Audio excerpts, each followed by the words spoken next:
उत्तर भारत का एक छोटा सा राज्य था विजयनगर। वहाँ एक हरा भरा गांव था श्यामपुर, जहाँ मिट्टी में पसीना बहाकर लोग अपने जीवन की गाड़ी खींचते थे। उसी गांव में पैदा हुआ था आरव, एक साधारण किसान का बेटा। उसका चेहरा साधारण था, लेकिन आंखों में गहराई और सपनों की चमक थी। आरव बचपन से ही मेहनती था।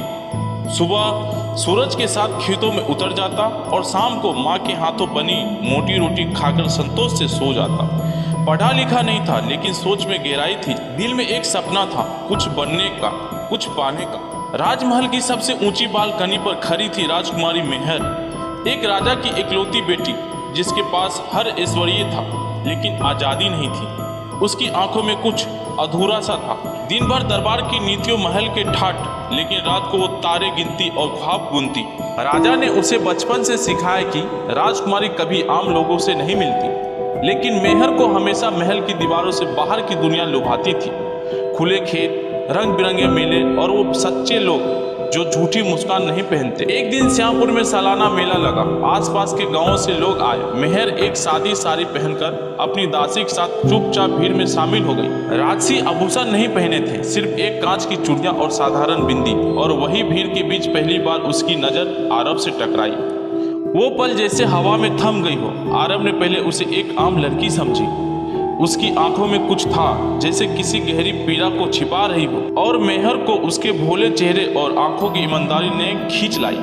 उस मेला वाले दिन के बाद से मेहर और आरव के बीच एक अनकहा रिश्ता जुड़ गया। राजकुमारी हर चांदनी रात को अपने महल से चुपचाप निकलती और गांव के पास पुराने पीपल के पेड़ के नीचे आरव से मिलती। वो घड़ी उनकी दुनिया की सबसे हसीन घड़ी थी।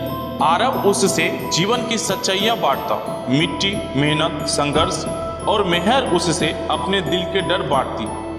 बंधन, परंपराएं और एक राजघरानों की लड़की का प्यार करने का पाप। महल में धीरे धीरे चर्चा फैलने लगी, राजकुमारी बदली बदली सी क्यों है। एक दिन एक सेवक ने उसे गांव की ओर जाते देख लिया। बात राजा तक पहुंच गई। राजा ने क्रोध में आकर महल के दरवाजे बंद कर दिए। मेहर को कच्छ में कैद कर दिया गया। आरव के गांव में धमकी मिली कि अगर उसने फिर कभी महल की ओर देखा तो उसकी जान को खतरा होगा। पर प्यार वो डर से नहीं रुकता।